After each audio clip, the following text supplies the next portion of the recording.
Bab 201. Persekutuan khusus. Pengiriman? Ada apa? Wawa sengaja terus menyelidiki.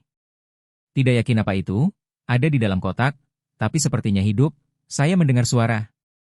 Bagaimana kalau aku membukanya dan melihatnya untukmu? Oh, lanjutkan. Saya tidak ingat pernah membeli sesuatu yang hidup. Wow, itu dua kura-kura kecil. Yu Feng sengaja menunjukkan ekspresi takjub. Kali ini Wawa dan Su Cheng tidak dapat menahannya lagi, langsung tertawa terbahak-bahak. Dasar brengsek nakal, masih tahu cara meneleponku. Hah? Apa? Tidak menginginkan kura-kura kecil lagi? Tidak mungkin, kami punya kebijakan, tidak bisa dikembalikan setelah dibuka. Yu Feng mengerucutkan bibirnya, masih tak kenal ampun. Kau membunuhku. Tertawa terbahak-bahak sampai perutku sakit. Wawa tertawa sambil memegang perutnya, dan setelah beberapa saat, nadanya melunak. Yu Feng melengkungkan bibirnya. Masih marah? Saya sudah bersin beberapa kali. Umpat sedikit saja untuk melampiaskan amarahmu, ya? HMPH. Kakak jelas tidak menjelek-jelekanmu di belakangmu. Kemana saja kamu akhir-akhir ini, bahkan tidak mencariku. Jangan bahas itu, kemanapun aku pergi, aku selalu diganggu. Joran pancingku hampir patah saat aku pergi memancing. Kata Yu Feng dengan memelas. Kenapa ada orang yang mematahkan joran saat memancing? Alis Wawa yang tampan terangkat begitu mendengar Yu Feng diganggu. Tidak ada pilihan, seseorang cenderung menemukan masalah tanpa mencarinya. Gambar kura-kura kecilnya juga tidak masuk akal, bukan? Saya berada di hadapan puluhan ribu orang di dua ruang siaran langsung, situasinya lebih sulit dari saya. Tidak bisa menang jadi harus menanggungnya. Wawa memutar matanya dan berkata dengan tidak antusias, omong kosong. Bicaralah dengan benar. Bicara dengan benar berarti aku sedang mengadakan kontes menangkap ikan. Takut kehilangan dan mematahkan joranku akan memalukan, jadi aku mengasingkan diri untuk berlatih dasar-dasar selama beberapa hari, tanpa sengaja lupa menghubungimu. Apa yang dikatakan Yu Feng adalah kebenaran, dan cara dia menjelaskannya memperhatikan perasaan Wawa sambil menjelaskan situasinya sendiri. Sikapnya cukup tulus. Baiklah, mengingat kamu berbuat baik, aku akan memaafkanmu. Kapan kamu mulai streaming lagi? Aku akan membawa orang-orangku untuk memberimu perhatian. Sungguh tidak masuk akal, sebanyak yang bisa aku pukul. Wanita muda itu mudah dipuaskan, mudah dibujuk, bahkan mengaku mendukung Yu Feng tanpa malu-malu dengan perhatiannya. Karena konten siaran langsungnya berbeda, Yu Feng tidak terlalu peduli dengan penggemar seperti itu. Jumlahnya mungkin akan meningkat dalam waktu singkat, tetapi pada akhirnya akan turun. Dan kalaupun tidak turun, kebanyakan dari mereka adalah penggemar yang tidak aktif dan tidak berkualitas. Apa saja kegiatanmu akhir-akhir ini? Bukan hanya karena kamu merindukanku, kan? Aku punya sesuatu untuk dibicarakan denganmu, sesuatu yang penting. Apakah Anda akan mempertimbangkannya? Ada apa? Aku kenal seorang kakak yang sangat mengesankan, yang ingin mendirikan guild Streamer. Dia mendekatiku dengan persyaratan yang sangat bagus, dan aku berpikir untuk menyetujuinya. Maukah kau bergabung dengan kami? Wawa akhirnya mengajukan undangan yang sudah lama ia ragukan. Apa latar belakangnya? Dan apa keuntungan bergabung dengan guild? Bukankah dulu kamu sangat membenci hal-hal ini? Saya tidak bisa menjelaskan latar belakangnya, hanya saja itu sangat kuat. Syarat dan ketentuan yang mereka tawarkan kepada saya untuk bergabung dengan serikat tidak ada batasan, mereka tidak mengambil potongan, dan yang perlu saya lakukan hanyalah memasang iklan yang menyatakan bahwa saya telah bergabung dan memajang rompi serikat di kartu identitas saya. Jika saya memutuskan tidak ingin bermain lagi, saya bisa pergi kapan saja. Jika Anda tertarik, saya dapat berbicara dengan mereka untuk Anda, dan Anda dapat bergabung dengan kami. Setelahnya, semua sumber daya yang ada di guild dapat membantu pengembangan. Manfaat bergabung pada tahap Anda saat ini sangat banyak. Penawaran ini memang asli, tetapi Yu Ying tidak menceritakan keseluruhan ceritanya. Hanya Yu Ying yang akan menerima perlakuan seperti ini karena bergabung. Tuan rumah biasa dan orang lain yang bergabung dalam suatu guild pasti akan menghadapi berbagai macam persyaratan dan batasan. Perusahaan-perusahaan ini bukanlah organisasi amal. Mereka tidak ada untuk memberikan kehangatan kepada kaum miskin. Alasan Yu Ying berani membuat janji seperti itu adalah karena dia merasa bahwa selama dia mengemukakan hal itu, sambil memasukkan Yu Feng sebagai tambahan, pihak lain pasti akan setuju. Pada akhirnya, Ini tentang menggunakan pengaruhnya sendiri untuk membantu Yu Feng. Apa kamu yakin? Lalu, sumber daya apa saja yang dimiliki serikat tersebut? Saya akan memikirkannya. Sebelum ini, ada beberapa guild yang menghubungi saya secara diam-diam, tapi syarat yang mereka berikan hanya biaya penandatanganan dan lain sebagainya. Aku menolak semuanya. Pada tingkat paling dasar, ada manajemen serikat, alokasi sumber daya yang halus di seluruh platform. Lalu, ada rencana peningkatan jumlah penggemar yang disesuaikan untuk masing-masing tuan rumah, serta jaringan eksternal dan kemudahan administratif. Misalnya, jika Anda tergabung dalam sebuah serikat dan ingin pergi memancing ke luar negeri, tetapi visa atau paspor Anda tertahan di suatu tahap, mungkin hanya dengan menelepon bos perusahaan tersebut dapat menyelesaikan masalah tersebut.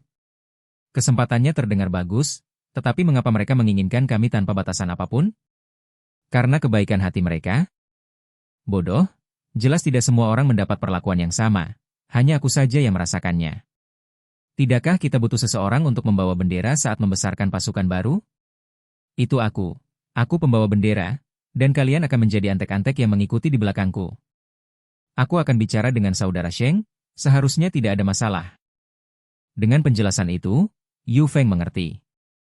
Tetapi meskipun dia mengerti, mendengar dirinya disebut hanya sebagai antek masih terasa aneh. Pada level Anda, apakah Anda masih kekurangan sumber daya dasar ini? Aku merasa hanya dengan melihatmu saja, itu sudah cukup untuk mendirikan studio milikmu sendiri. Tidak perlu selalu menuruti perintah orang lain. Saya terlalu malas untuk menanganinya. Katakan saja padaku, apakah kamu ikut atau tidak? Kalau begitu, saya akan bicara dengan saudara Sheng. Kalau tidak, aku tidak akan menyebutkannya. Tentu saja, mengapa harus melewatkan hal yang baik? Jika tidak berhasil, saya selalu bisa pergi. Mengunci kontrak yang baik tidak akan menimbulkan kerugian apapun. Baiklah, kalau begitu tunggu kabarku. Oke. Saya akan menutup telepon sekarang, perut saya keroncongan. Selamat tinggal. Setelah menutup telepon, Yuying menghela napas lega. Bajingan bau itu sedang sibuk berlatih. Aku tahu dia tidak mungkin bisa melupakan masa lalunya secepat itu. Su Cheng meletakkan yogurtnya, matanya yang indah menatap ke arah Yuying. Apakah kamu yakin ingin bergabung dengan guild manapun? Saya rasa itu tidak terlalu berarti bagi Anda. Tampaknya saudara Sheng tidak memiliki batasan apapun terhadapmu, tetapi pada akhirnya, mereka hanya menggunakan ketenaranmu untuk sedikit strategi terbuka. Dengan Anda bergabung dengan guild mereka, itu seperti memberi guild tersebut iklan besar. Semua ini adalah manfaat tersembunyi. Biarkan mereka menyusun strategi. Lagi pula, aku tidak peduli. Asal Feng Feng sukses di sini, itu sepadan. Saya telah memantau situasi Feng Feng dengan akun alternatif baru-baru ini. Kualitas tulisannya masih cukup bagus, tetapi pertumbuhan penggemarnya telah menemui hambatan. Dengan kecepatan seperti ini, menjadi selebriti internet besar dengan puluhan juta penggemar akan memakan waktu yang sangat lama. Anak perempuan seringkali membuat keputusan secara membabi buta, seperti Yuying, pertimbangan utamanya dalam hal ini sepenuhnya tertuju pada Yu Feng, mengorbankan ketenarannya sendiri demi peluang pengembangan Yu Feng. Yang membuat Yuying senang adalah setelah Yu Feng mengetahui alasannya, dia memilih untuk menerimanya. Bab 202. Situasinya. Setelah makan siang, pukul 12:30 siang, Yuying itu tidak sabar untuk menelepon saudara Sheng. Halo, influencer hebat. Apa instruksi Anda? Suara saudara Sheng di telepon sangat menarik dan penuh kekuatan. Saudara Sheng, aku sudah memikirkan hal yang kau bicarakan denganku terakhir kali. Dan? Saudara Sheng sedikit terkejut ketika mendengar itu adalah urusan serius, tetapi dia menutupinya dengan baik. Sudah cukup lama sejak saudara Sheng pertama kali meminta Yuying itu untuk bergabung, dan tanpa tanggapan langsung darinya, dia hampir putus asa. Aku bisa bergabung dengan serikat penyiaranmu yang baru didirikan, tapi aku ingin menambahkan beberapa syarat. Oke. Katakan saja apa yang kau inginkan, selama itu masih dalam kemampuanku, tidak ada yang keberatan. Aku ingin temanku juga bergabung dengan guild kami dengan tunjangan penyiar bertanda tangan normal, tapi dengan kontrak yang sama seperti milikku. Ini, apa yang dilakukan temanmu? Pria tampan atau wanita cantik? Seseorang dari dalam lingkaran? Bagaimana situasi mereka saat ini? Saudara Sheng tidak terburu-buru menyetujui, Sebaliknya dia mengajukan serangkaian pertanyaan yang dikhawatirkannya. Seorang pria, ID platformnya Yufeng Outdoor Fishing Live, saat ini sekitar 80.000 pengikut, dengan jumlah pemirsa siaran normal sekitar 1 hingga 2.000, baru mulai belum lama ini, jika ditotal, kurang dari 2 bulan. Yuing itu menguraikan situasi dasar Yufeng dalam satu tarikan napas. Basis pengikutnya kurang dari 100.000, dengan popularitas siaran yang begitu tinggi. Saudara Sheng, bagaimanapun juga seorang veteran industri, cukup sensitif terhadap data penyiaran. Biasanya, seorang penyiar dengan kurang dari 100.000 pengikut akan berhasil mempertahankan pemirsa lebih dari 1.000. Menghadapi situasi yang jelas-jelas tidak normal ini, reaksi pertamanya adalah curiga bahwa Yuing itu telah membesar-besarkan data. Ya, benar. Feng Feng sungguh berbakat. MV yang aku posting sebelumnya itu buatan dia. Ah, sekarang aku ingat. Kau sedang membicarakan Yufeng, yang digosipkan sebagai pacar di seluruh internet, kan? Karena kebiasaan profesionalnya, saudara Sheng memilih kata-katanya dengan sangat hati-hati. Itu benar. Jika perusahaan kami dapat mengontraknya, saya akan setuju untuk bergabung dengan serikat kami. Tidak perlu perlakuan khusus, kesempatan dan kondisinya sama saja dengan penyiar lainnya. Yuing itu melihat saudara Sheng ragu-ragu dan menegaskan lagi. Biarkan aku memikirkannya, dan aku akan memberimu jawaban paling lambat besok, oke? Tentu. Setelah menutup telepon, saluran informasi milik saudara Sheng segera aktif, menyelidiki Yufeng secara menyeluruh. Dalam masyarakat jaringan, pada kenyataannya, tidak ada rahasia. Resume Yufeng yang gemilang dengan cepat ditemukan oleh para profesional informasi yang menghususkan diri dalam bidang ini. Melalui penilaian komprehensif atas informasi yang dikumpulkan, Yufeng dianggap sebagai bakat potensial yang berperingkat tinggi, seorang penyiar pria yang menarik. Meskipun ia berada dalam kategori khusus memancing luar ruangan, kemampuan profesional dan kinerja platformnya luar biasa. Apa yang paling dihargai oleh saudara Sheng adalah kualitas sketsa komedi Yufeng yang sangat tinggi. Baik itu MV yang dibuatnya untuk Yuing maupun pembaruan di berandanya sendiri, jelas semuanya diproduksi oleh tim profesional. Bagi penyiar seperti ini, bahkan tanpa dukungan serikat, meraih ketenaran hanyalah masalah waktu. Dengan kesempatan yang tepat, ia berpotensi menjadi sensasi dalam semalam, evaluasi keseluruhannya sangat tinggi. Bagi sebuah agensi bakat yang baru berdiri, yang paling mereka kekurangan adalah jangkar papan atas seperti Yuing, yang berada di puncak piramida. Memiliki 1 atau 2 pembawa berita berkaliber ini yang menjadi pembawa berita, perusahaan dapat mengendalikan seluruh ekosistem penyiaran langsung, seperti memindahkan penggemar ke jenis pembawa berita yang serupa, sehingga memaksimalkan nilai penggemar semaksimal mungkin. Akan tetapi, sebagian besar pembawa berita papan atas terikat kontrak, dan pembawa berita yang benar-benar independen seperti Yuing yang muncul secara mandiri sangatlah jarang. Pembawa berita papan atas sulit untuk diburu, dan kalaupun mereka diakuisisi, biayanya akan besar. Sehingga agensi seringkali harus puas dengan pembawa berita papan tengah yang memiliki ratusan ribu hingga jutaan penggemar, yang juga disebut sebagai pemain minor dalam industri. Kelompok ini juga memiliki karakteristiknya sendiri, tetapi mereka tidak sepopuler selebriti internet besar, yang memberi ruang bagi agensi untuk bernegosiasi dan mengambil keuntungan di tengah-tengah. Lalu ada level ketiga, di mana Yufeng saat ini berada, dengan jumlah penggemar yang bervariasi dari 10.000 hingga beberapa puluh ribu, konten berkualitas tinggi, dan karakter yang baik, siap untuk menaiki tangga karir jika diberi kesempatan yang tepat.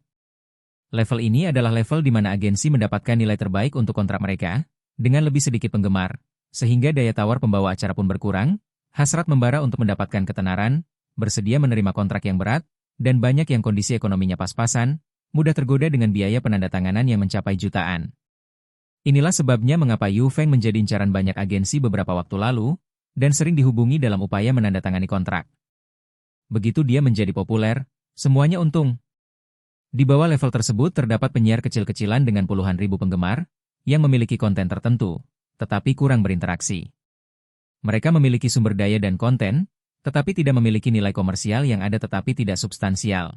Jenis yang tidak enak untuk dimakan tetapi merupakan sampah untuk dibuang. Terakhir, ada jangkar hobi yang tidak layak disebutkan. Dalam keadaan normal, jika sebuah agensi bisa merekrut seseorang seperti Yufeng, itu pasti bukan situasi yang menguntungkan. Namun kini, Yuing telah mengajukan syarat yang mengharuskan promosi tanpa syarat dari jangkar bermutu tinggi tingkat benih. Hal ini benar-benar membuat saudara Sheng pusing.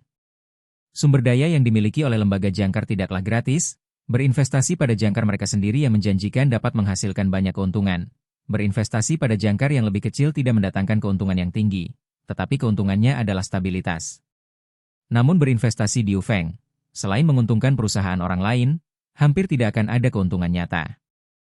Tidak ada keuntungan adalah satu hal, tetapi meskipun tidak memperoleh reputasi baik atau dukungan publik, setidaknya dengan batasan kontrak, dia tetap akan menjadi salah satu dari orang yang kita rekrut. Namun masalahnya, ketentuan kontrak dengan Ewing mengandung janji tidak adanya ambang batas keluar. Terus terang saja, jika dia menjadi terkenal besok, dia bisa memanfaatkan kesempatan apa saja, pergi begitu saja tanpa berpikir dua kali, dan kita jadi tidak berdaya. Benar-benar bikin sakit kepala. Untuk sesaat, saudara Sheng mendapati dirinya dalam dilema, tidak mampu membuat pilihan yang tegas. Karena tidak dapat mengambil keputusan sendiri, saudara Sheng mencari mitra bisnisnya, Jin Kuan, dan memberitahu dia tentang situasi tersebut. Jin Kuan adalah orang yang memiliki tujuan yang sangat kuat dalam tindakannya. Setelah mendengarkan situasinya, dia berkata sambil tertawa, "Tanda tangani dia. Mengapa tidak merekrutnya? Itu hanya sumber daya pengasuhan kecil, kita mampu menanggung biayanya." Saudara Sheng ragu-ragu, "Tapi jika kita mengontraknya, kita tidak punya jaminan sama sekali." Jin Kuan mencibir, "Sheng, kenapa semakin lama kamu berkecimpung dalam bisnis ini, semakin terbelakang pula dirimu? Di mana visi Anda? Katakan padaku, untuk apa kita merekrut Ewing? Asal tujuan utama tercapai, itu sudah cukup. Rincian yang remeh-temeh itu hanyalah pemanis pada kue jika kita memilikinya, dan bukan masalah besar jika kita tidak memilikinya." Ditantang dengan pertanyaan itu, saudara Sheng menyadari, benar, penandatanganan Ewing adalah untuk tujuan membangun ekosistem jangkar agensi baru dan memberi agensi kami iklan gratis dalam kesempatan ini. Dibandingkan dengan ini, masalah lainnya tergolong kecil dan biayanya dapat diterima. Kalau begitu, mari kita tanda tangani. Saya akan segera menghubungi Ewing kembali. Tidak mudah untuk membuatnya rileks, kita tidak boleh melakukan kesalahan lagi sekarang. Bab 203. Pindah. Jin Kuan terkekeh, "Benar. Kami memberikan semua orang perlakuan, kesempatan, dan sumber daya yang adil. Tidak, untuk orang seperti Yufeng, kita malah lebih condong ke arah yang lebih memihak, paling tidak agar Ewing tidak menemukan kesalahan apapun pada kita. Setelah serikat stabil, kami akan mempertimbangkan masalah-masalah berikutnya." Mengerti. Saya akan segera menindaklanjutinya. Setelah semuanya beres dengan Ewing, kita bisa mulai mempersiapkan hal-hal terkait lainnya. Oke. Keesokan harinya, tepat setelah rapat pagi, Sheng Ge menelepon Ewing kembali dan, setelah banyak omong kosong, akhirnya menyatakan bahwa dia bisa, dengan enggan, menyetujui Yufeng menerima manfaat serikat yang sama. Namun, Ewing perlu bekerja sama dalam lingkup terbatas untuk mempromosikan guild baru tersebut. Khawatir akan masa depan idolanya, Ewing hanya bertanya tentang apa yang perlu diajak kerjasama dan kemudian menyetujuinya dengan lugas. Apa yang disebut kerjasama ini tidak lain hanyalah penggunaan pengaruhnya untuk meningkatkan visibilitas serikat atau mengarahkan penggemar ke penyiarnya. Meskipun Ewing biasanya meremehkan kegiatan seperti itu, mereka tidak melewati batasnya, jadi dia menerimanya dengan agak enggan. Setelah menyelesaikan beberapa detail yang berbeda, Ewing memperoleh versi digital dari kontrak serikat. Kontraknya begitu lunak hingga hampir membuat saya marah. Penyiar dapat meninggalkan serikat tanpa syarat, menikmati semua sumber daya dan dukungan, dan tidak ada pembagian pendapatan dari hadiah, juga tidak ada penjualan wajib atau persyaratan pendapatan lainnya. Satu-satunya persyaratannya adalah, sejauh yang penyiar mampu, mereka harus bekerja sama dengan publisitas serikat dan sebagian menyalurkan alirannya ke artis lain. Khawatir mungkin ada beberapa klausul tersembunyi yang tidak dapat diandalkan dalam kontrak tersebut, Ewing dan Su Cheng mempelajarinya sepanjang sore dan tidak dapat menemukan masalah apapun. Mereka bahkan kemudian berkonsultasi dengan pengacara profesional untuk meneliti semua klausul secara menyeluruh. Hasil akhirnya adalah bahwa ini adalah kontrak yang sangat tulus tanpa potensi risiko yang tidak diketahui. Setelah memeriksanya sendiri, Ewing mengirim salinan kontrak digital ke Yufeng. Karena kontrak tidak mengharuskan kehadiran di kantor, Yufeng tidak perlu pindah ke Yanjing. Dia bisa tinggal di rumah dan bersantai dalam kondisi yang sangat fleksibel. Setelah Yufeng memastikan tidak ada masalah dengan kontrak tersebut, dia segera menandatanganinya dan mengirimkannya dengan cepat. Sore berikutnya, seorang anggota staf menghubungi Yufeng dan, setelah perkenalan singkat, menambahkan Yufeng ke grup WeChat kerja bernama Peak Influencer Guild. Yufeng, penyiar langsung memancing di luar ruangan, bergabung dalam obrolan grup. Ewing bergabung dalam obrolan grup, Satu demi satu, keduanya ditambahkan ke grup. Wang Dao Dao, wah. Apa yang dikatakan Sheng Ge benar? Saudari Yuying benar-benar bergabung dengan perusahaan kami. Luar biasa. Silakan panggil saya Gong Tua. Selamat datang Yuying. Saudari Yuying, aku mohon dukungan dan perhatianmu. Pemimpin grup terkenal Chen Hong, selamat datang dua rekan baru kami di keluarga perusahaan. Marilah kita saling membantu dan mempererat persatuan. Saya asisten Anda dapat menghubungi saya jika ada masalah terkait pekerjaan. Ponselku menyala 24/7. Tepat pada saat itu, tiba-tiba sebuah angpau merah yang menarik perhatian muncul di kelompok itu. Secara refleks, Yu Feng mengetuknya dan membukanya. 125,66 yuan. Dari amplop merah senilai 200 yuan yang disita, Yu Feng sendiri berhasil merampas lebih dari setengahnya. Saat dia masih tertegun, serentetan angpau membanjiri kelompok itu. Baik aktor muda populer maupun Jin Kuan masing-masing mengirimkan sedikitnya 10. Dengan kurang dari 20 orang di seluruh kelompok kerja, hampir aman untuk mengatakan bahwa setiap orang mendapat bagian. Yu Feng dengan panik mengetuk dan, dalam waktu kurang dari 1 menit, ia berhasil mendapatkan beberapa ratus yuan dari amplop merah. Aktor muda populer, selamat datang di guild, Yu Feng dan Yuying. Yuying mengirimkan ikon wajah tersenyum. Wow, Sheng sangat tampan. Banyak sekali uangnya. Terima kasih atas angpau dari Sheng dan Kuan, jawab Yu Feng di tengah kerumunan tanpa merendahkan diri atau bersikap sombong.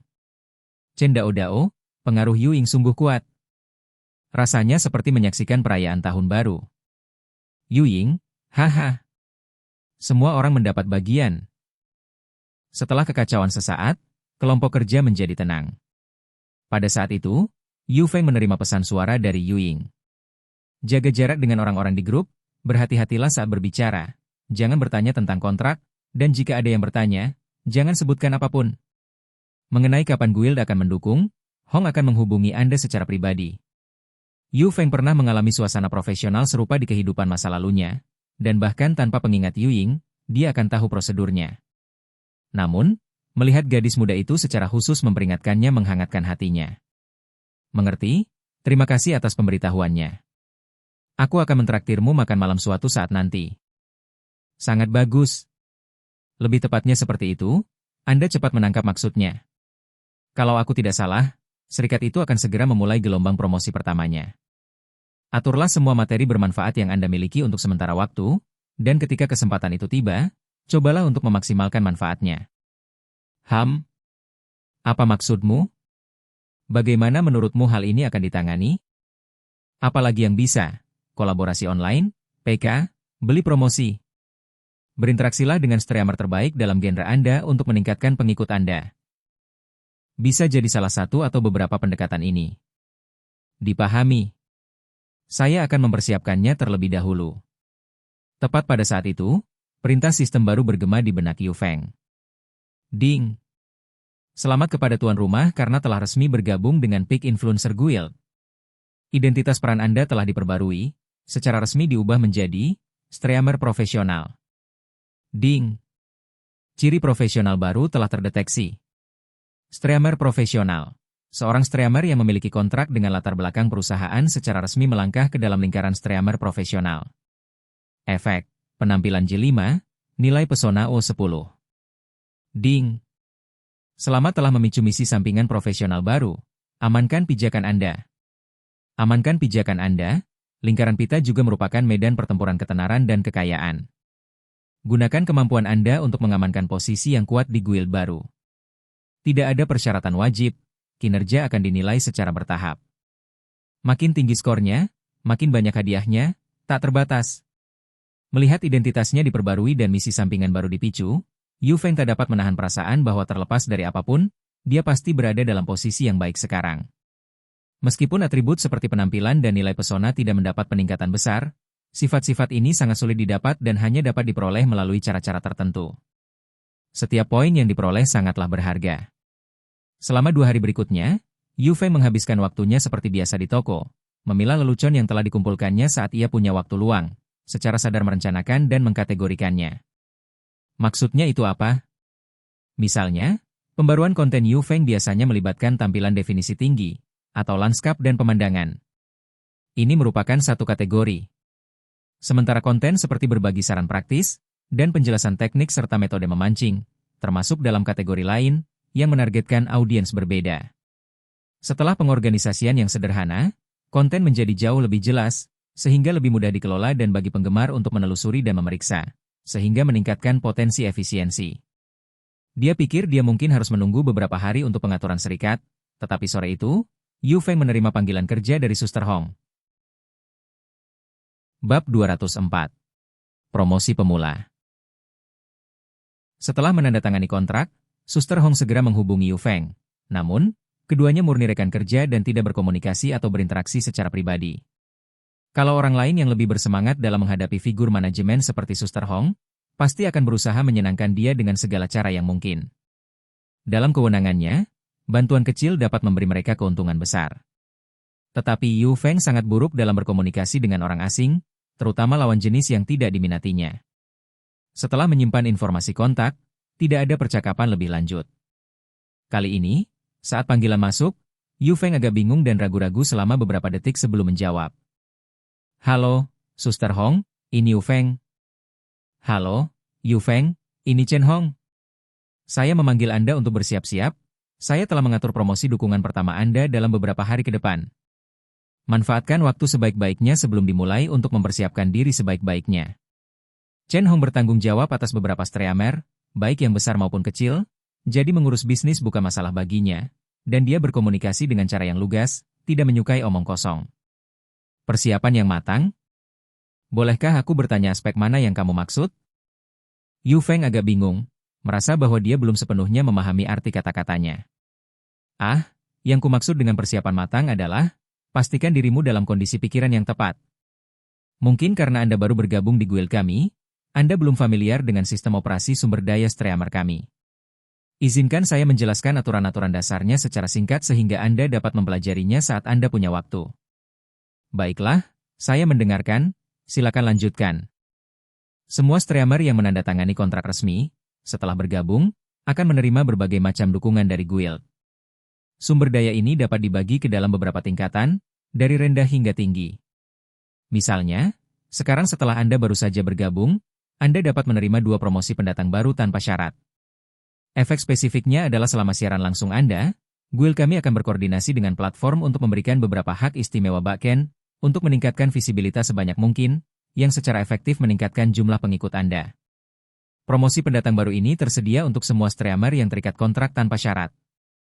Namun, sumber daya lainnya di kemudian hari akan memiliki ambang batas tertentu untuk akses. Di grupmu, ada sekitar 15 streamer yang selevel denganmu. Setelah 2 putaran promosi, berdasarkan evaluasi komprehensif, mereka yang terpilih untuk maju akan terus menikmati sumber daya promosi yang lebih maju, sementara mereka yang gagal selama siklus promosi ini tidak akan menerima rekomendasi atau dukungan besar pada periode berikutnya. Dalam siklus promosi saat ini, semuanya adalah sumber daya tampilan platform. Setelah periode promosi pemula, akan ada rekomendasi besar, lalu promosi besar-besaran di saluran yang dikategorikan, dan fitur halaman depan. Setelah mendengarkan penjelasan Suster Hong, Yu Feng memperoleh pemahaman awal mengenai cara operasi serikat. Aturannya sebenarnya tampak cukup adil, dengan streamer yang kualitasnya hampir sama bersaing satu sama lain. Pemenangnya akan memperoleh akses ke sumber daya yang lebih canggih. Jika yang satu gagal, mereka hanya menunggu siklus promosi berikutnya. Itu adalah skenario bertahan hidup yang terkuat. Kurasa aku sudah cukup mengerti apa yang kau jelaskan. Tapi sekarang ada masalah. Sejauh pemahamanku, sepertinya di antara sekumpulan streamer yang baru bergabung di guild kami, hanya aku yang melakukan penyiaran luar ruangan. Sebagai streamer konten dalam kategori tertentu, menggunakan sumber daya yang sama, bukankah efektivitas evaluasi akan sedikit berkurang? Ini belum tentu merugikan, tapi pasti ada sedikit dampaknya. Kriteria untuk kemajuan tidak diterapkan secara seragam tetapi berasal dari algoritma kompleks yang didasarkan pada data komprehensif dari sisi operasi. Secara keseluruhan, cukup seimbang. Jika kita melihat konten siaran langsung Anda, meskipun pertumbuhan penggemar Anda mungkin tidak secepat streamer hiburan tersebut, loyalitas penggemar Anda jauh lebih kuat, dan nilai per penggemar juga jauh lebih tinggi. Jika Anda berniat menjual barang di masa mendatang, kemampuan monetisasi Anda juga akan sangat kuat. Semua faktor ini akan dipertimbangkan. Mengerti. Bagaimana dengan waktu spesifiknya? Saya perlu membuat pengaturan. Berdasarkan jadwal siaran langsung rutin Anda, Acara tersebut dapat diatur untuk hari ini, besok, atau lusa, paling lambat lusa. Beritahu aku terlebih dahulu saat kamu sudah siap, dan aku akan mengurus semuanya. Setelah mendengar waktunya, Yu Feng ragu sejenak. Untuk hasil terbaik, inti siaran langsung masih bergantung pada konten. Tidak banyak informasi atau lokasi memancing yang menjanjikan untuk 2 hari ke depan, dan menyiarkan secara paksa hanya untuk mengobrol mungkin akan merugikan. Aku tidak punya sesi yang menjanjikan di Black Pit untuk beberapa hari ke depan, jadi belum ada kesempatan bagus untuk mulai siaran. Mungkin tunggu sedikit lebih lama. Oke. Kapanpun Anda punya rencana, hubungi saya kapan saja. Ingatlah untuk tidak melewatkan hari lusa. Jika tidak, itu akan dianggap kalah, yang akan memengaruhi skor komprehensif. Oke. Terima kasih, Suster Hong. Lakukan saja. Telepon aku jika kamu butuh sesuatu. Aku akan menutup telepon sekarang, masih banyak orang yang harus kuhubungi. Selamat tinggal. Setelah menutup telepon, Yu Feng mengeluarkan ponselnya dan mulai mencari di grup WeChat. Ia sangat membutuhkan sesi memancing yang bagus untuk disiarkan. Meskipun ada lokasi yang tercantum dalam grup pemancingan WeChat, tidak ada yang dapat diandalkan untuk menebar ikan. Tempat-tempat yang mengiklankan 1.500 kg ikan tetapi sebenarnya menebar kurang dari 1.000 kg merupakan risiko besar jika ia memancing di sana tanpa mengetahui kualitas atau jumlah ikan yang ditebar. Menghadapi situasi ikan yang mengecewakan dapat menyebabkan bencana penyiaran. Kehilangan sedikit uang saat ini memang masalah kecil, tetapi jika itu memengaruhi kualitas siaran langsung, kerugiannya akan sangat besar, terutama sekarang karena ia baru saja bergabung dengan guild dan tengah bersaing untuk mendapatkan sumber daya dengan streamer lain dalam grupnya. Setelah merenungkan berita penangkapan ikan untuk waktu yang lama dan tidak dapat menemukan lokasi yang cocok, Yu Feng yang pasrah mengeluarkan buku teleponnya dan menelepon kakak laki-lakinya, Liu Fengnian. Liu memiliki lebih banyak kelompok nelayan di WeChat dan jaringan informasi yang lebih luas. Yu Feng berharap dia punya beberapa nasihat bermanfaat. Setelah Yu Feng menjelaskan situasi dan pikirannya melalui telepon, Liu Fengnian berhenti sejenak untuk merenung selama beberapa detik. Tidak ada yang benar-benar tepat di sekitar West City, tapi jangan khawatir. Aku akan bertanya pada teman-temanku. Apakah masih dihitung kalau jatuh temponya lusa? Aku akan segera meneleponmu kembali. Tunggu kabarku. Setelah menutup telepon, Yu Feng menunggu dengan tidak sabar. Biasanya, waktu berlalu cepat jika dia fokus, tetapi kini setiap detik terasa lambat. 5 menit kemudian, telepon Liu kembali. Saya baru saja menelepon dan bertanya kepada seorang teman. Di kota Lechang, ada Big Fish Pit yang baru dibuka yang akan menyediakan ikan besok sore dan dibuka untuk memancing lusa. Umpan balik dari beberapa sesi pertama sangat bagus, saya pikir itu memenuhi persyaratan Anda. Kota Lechang, kota setingkat prefektur di bawah yurisdiksi kota Wei, adalah kota yang sama yang dikunjungi Yu Feng untuk janji memancing di waduk beberapa waktu lalu. Pusat kota berjarak sekitar 50 hingga 60 km dari tempat Yu Feng, sekitar 1 jam perjalanan dengan mobil. Lubang ikan besar? Jenis ikan apa? Yu Feng menjadi bersemangat setelah mendengar ini. Saat memancing di kolam kompetisi atau kolam hitam komersial biasa, Yu Feng sebenarnya memiliki keuntungan lebih besar saat memancing spesies yang lebih besar. Bukan karena keahliannya yang unggul, tetapi karena Yu Feng, melalui sistem, telah memperoleh umpan utama yang disebut pelet kotoran domba yang merupakan senjata rahasia di gudang senjatanya. Bab 205. Hal besar di lubang kiln. Tempat yang sedang kubicarakan ini punya beragam spesies ikan, termasuk ikan mas perak yang beratnya puluhan pon, ikan mas rumput dan ikan mas yang beratnya 20 hingga 30 pon, dan bahkan ikan bluefish yang beratnya berkisar antara 35 hingga lebih dari 100 pon di kolam. Spesies ikan terbesar yang dilaporkan adalah ikan sturgeon seberat 150 pon. Astaga! Beragam sekali. Apakah mereka liar atau diternakan? Berapa besar perairannya? Apa saja aturannya? Mendengar ukuran ikan itu, jantung Yu Feng mulai berdetak cepat. Jika dia memainkan kartunya dengan benar, efek siaran langsungnya akan luar biasa. Tugas sistem dan semacamnya dapat ditunda, kerangka waktu yang diberikan Red Sister sekarang menjadi prioritas utama. Situasi ikan di Big Fish Pit cukup rumit. Saya pergi ke sana tahun lalu dengan seorang teman, jadi saya tahu sedikit tentang dasar-dasarnya. Tempat ini adalah bekas lubang tanah liat tua yang berasal dari tahun-tahun lalu saat mereka menggali lubang besar. Luas wilayahnya sangat luas, sekitar 70 hingga 80 hektar. Kemudian, mereka menggali ke bawah hingga menemukan mata air, dan secara bertahap berubah menjadi perairan yang besar. Menurut penduduk setempat, air terjun ini tidak pernah kering selama 15 atau 20 tahun. Ikan-ikan besar yang ada di lubang itu awalnya berasal dari stok ikan yang dimasukkan ke dalamnya. Namun karena lubang itu tidak pernah dibersihkan dan badan airnya cukup besar, ikan-ikan itu pun tumbuh besar. Terlebih lagi, dengan penambahan spesies ikan yang berbeda-beda secara berkala setelahnya, situasi ikan menjadi relatif rumit. Besok sore, mereka akan menebar ikan mas ke Danau Weishan sebanyak 3.000 pon dengan berat antara 10 hingga 30 pon, ikan mas rumput sebanyak 3.000 pon dengan berat 20 hingga 40 pon, dan ikan bluefish dengan berat 30 hingga 40 pon yang totalnya juga 3.000 pon. Totalnya 9.000 pon ikan. Jumlah ikan yang sudah ada di dalam lubang pun tidak sedikit, paling tidak beberapa puluh ribu pon sebagai dasarnya. Sangat umum terjadi tali pancing terpotong secara diam-diam dan kail putus. Tiket ikan berharga $800, berlaku selama 12 jam. Harga pembelian kembali adalah $6 per pon untuk ikan mas, 7 untuk ikan mas rumput, dan 10 untuk ikan bluefish. Ikan mas rumput tidak boleh disingkirkan. Gunakan pancing yang panjangnya tidak lebih dari 7 meter dengan tali yang berjarak sama dan tidak boleh ada simpul hidup. Umpan yang dilemparkan dengan tangan diperbolehkan sebelum memancing dimulai, tetapi hanya suplemen partikel atau umpan dengan kulit timah yang boleh digunakan setelahnya. Setelah mendengarkan pengantar singkat itu, Yu Feng menjadi semakin bersemangat. Meskipun areanya agak besar, ukuran ikannya sangat menarik. Itu adalah lubang yang layak untuk dijelajahi. Apakah kamu ada waktu luang lusa? Bagaimana kalau kita pergi bersama? Saya harus mengawasi sejumlah pekerjaan di pabrik, jadi saya tidak punya waktu. Tapi Qiangzi seharusnya ada, aku bisa mengundangnya bergabung denganmu. Bagus, kirimkan saja iklan memancingnya kepadaku, dan aku akan bertanya pada Qiangzi juga. Ayo bersenang-senang.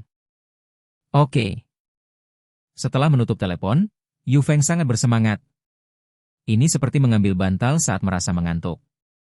Waktu yang tepat. Dia lalu menelepon Qiangzi, dan setelah percakapan singkat, Ma Boqiang langsung menyetujuinya tanpa ragu sedikit pun. Mereka mengatur untuk berangkat sore hari sebelum penebaran ikan, bermalam di sana, dan kembali setelah memancing keesokan harinya. Setelah menyelesaikan rencana memancing, Yu Feng segera mulai sibuk. Memancing agak mirip dengan operasi militer kuno. Ini menekankan bahwa logistik harus mendahului pasukan, begitu pula keselarasan waktu, kondisi geografis, dan manusia. Sebelum benar-benar memancing, persiapan awal sangatlah penting. Setelah memastikan tujuan di Big Fish Pit, Yu Feng mulai mengatur perlengkapannya. Ia punya joran, yaitu Giant Kue Big Fish Rod sepanjang 7,2 meter yang mampu menahan ikan seberat lebih dari 100 pon. Dia juga punya umpan. Masih ada sisa umpan jagung legendaris dan umpan ikan besar harus dibunuh. Cukup bahkan untuk dia dan Qiangzi gunakan. Persiapan utama yang tersisa ada dua. Satu adalah komponen tali pancing dan bahan habis pakai, dan yang lainnya adalah umpan untuk menarik ikan. Kalau ikan tersebut baru ditebar di lubang, kekuatan fisiknya akan jauh lebih buruk dibanding ikan liar. Yu Feng melirik inventaris kail di tokonya, sedikit mengernyit saat dia menghadapi kail dan tali pancing yang paling besar. Kail terbesar yang digunakan oleh nelayan di pasaran umumnya berkisar hingga ukuran 11 atau 12 Ishiyama, cukup untuk memancing ikan sekitar selusin atau 20 pon. Tetapi menangani situasi ikan khusus ini tampaknya agak konservatif. Menurut Yu Feng, kail ukuran 14 atau 15 akan lebih aman. Kailnya agak kecil, dan tali pancingnya juga kurang berat. Tali yang paling tebal di toko itu adalah tali utama berjumlah 8 dan tali pemimpin berjumlah 6. Mungkin akan lebih baik jika simpul selip diperbolehkan, tetapi karena peraturan memancing melarang penggunaan simpul selip, maka orang hanya akan kesulitan dengan joran dan ikan secara langsung, sehingga pengaturan tersebut agak kurang memadai. Karena toko tersebut kekurangan bahan yang cocok, Yu Feng menutup pintu dan mulai mencari di sistem mall. Barang habis pakai dasar ini umumnya tersedia dalam stok rutin, meskipun jumlahnya terbatas dan tidak disediakan secara terbuka, namun masih cukup untuk penggunaan pribadi dan teman. Tak lama kemudian, Yu Feng menemukan barang yang dibutuhkannya. Sturgeon Blade 1, kail ikan besar, dioptimalkan dan ditingkatkan berdasarkan gaya Ishiyama. Terbuat dari paduan titanium berkekuatan tinggi dengan teknik perataan canggih yang digunakan di tempat-tempat kritis, ujung kail berbentuk segitiga sangat tajam, menjadikannya alat yang hebat untuk menangkap ikan besar. Set tali pancing ikan besar War Sturgeon 12 utama 9 pemimpin. Set tali pancing ini khusus untuk ikan besar, dibagi menjadi tali pancing utama dan pemimpin, dikonfigurasikan sedemikian rupa sehingga cukup serasi, dengan nilai tarikan 50% lebih tinggi daripada produk serupa di pasaran. Produk sistem, yang pasti berkualitas tinggi. Satu-satunya kekurangannya adalah harganya agak mahal. Sekotak berisi 16 kait, 10.000 poin. Set garis 50 meter, 16.000 titik lainnya. Hanya dalam beberapa menit, lebih dari 20.000 poin dihabiskan. Untungnya, basis penggemar Yufeng yang stabil saat ini dari siaran langsungnya, bersama dengan peningkatan pasif dalam poin, berhasil menjaga keseimbangan poinnya tetap terkendali. Setelah memilah-milah rangkaian pancing, hanya tinggal satu hal utama yang tersisa, umpan. Saat ingin menangkap ikan besar, memiliki umpan yang tepat sangatlah penting. Namun, preferensi makanan ikan besar berbeda secara signifikan dari ikan kecil, dan umpan komersial biasa tidak berfungsi dengan baik. Umpan alami dan lebih primitif cenderung lebih meyakinkan bagi ikan besar. Dengan pendekatan yang berbeda untuk memancing ikan besar liar dan ikan budidaya, Yufeng menyiapkan dua jenis umpan untuk mengakomodasi skenario potensial. Pertama, ia memilih jagung fermentasi yang lebih terjangkau. Meski penampilannya biasa saja, alat ini sangat efektif untuk menangkap ikan besar. Yufeng mengambil sebagian anggur jagung obat legendaris yang telah disiapkannya sebelumnya, lalu mengolah kembali jagung yang difermentasi itu, mencampurnya secara merata. Setelah itu, disimpan dalam kantong plastik besar untuk fermentasi sekunder dan disisihkan untuk penggunaan selanjutnya. Selain biji jagung, untuk ikan besar yang dibudidayakan, butiran pelet besar juga merupakan pilihan yang tepat. Inilah yang dimakan oleh ikan-ikan komersial yang bersumber dari luar, meski ukurannya kecil, saat tumbuh dewasa, sehingga tertanam dalam ingatan mereka. Pelet umpan dipilih secara acak. Yufeng memilih pelet ikan komersial generik yang dijual di toko, menuangkannya ke dalam baskom besar, mencampurnya dengan sedikit anggur obat, dan menyegelnya untuk direbus hingga siap digunakan untuk memancing. Setelah semua persiapan selesai, Yufeng akhirnya merasakan hatinya yang cemas sedikit mereda. Dia menenangkan diri sejenak, lalu mengaktifkan peralatan drone, merekam klip promosi pendek. Pratinjau siaran, Big Fish Alert, pertarungan sengit di Big Fish Pit lusa pagi. Dia hanya menguraikan situasi dasar ikan, spesies ikan, berat, dan aturan dasar, semuanya dalam 1 menit. Akan tetapi, komentar dan diskusi meledak dengan gila-gilaan setelahnya. Penggemarnya menjadi heboh saat melihat pratinjau siaran langsung Yufeng yang akan datang. Bab 206. Tempat memancing ikan buruan besar di hutan bahagia. Sebelumnya, saat Yufeng sedang melakukan streaming langsung memancing ikan besar di waduk, lalu lintas di ruang streaming langsung pernah melonjak signifikan. Lagi pula, baik pemancing yang sudah berpengalaman maupun nelayan biasa, dari sudut pandang penonton, semua orang suka menyaksikan pemancingan ikan-ikan besar secara individu. Untuk memancing ikan mas cerucian kecil, yang menuntut keterampilan tinggi dari pemancing dan juga menuntut keterampilan memancing tingkat tinggi dari penonton, mereka yang tahu dapat menikmati teknik improvisasi dengan penuh minat, sementara mereka yang tidak mengerti hanya dapat menonton kegembiraan, paling-paling berseru pada frekuensi tinggi dan gerakan cepat dan lincah. Namun, berbeda jika menyiarkan secara langsung penangkapan ikan besar. Sifat ikan-ikan besar yang dimiliki individu melambangkan peningkatan kesulitan dalam memancing. Apakah itu memasang umpan di sarang atau menemukan tempat makan yang tepat, atau perjuangan setelah mengaitkan ikan, dan kemudian pertunjukan setelah ikan dibawa ke darat, hampir setiap langkah memiliki hal-hal menariknya, yang merupakan elemen-elemen yang disukai oleh para penonton biasa untuk dilihat.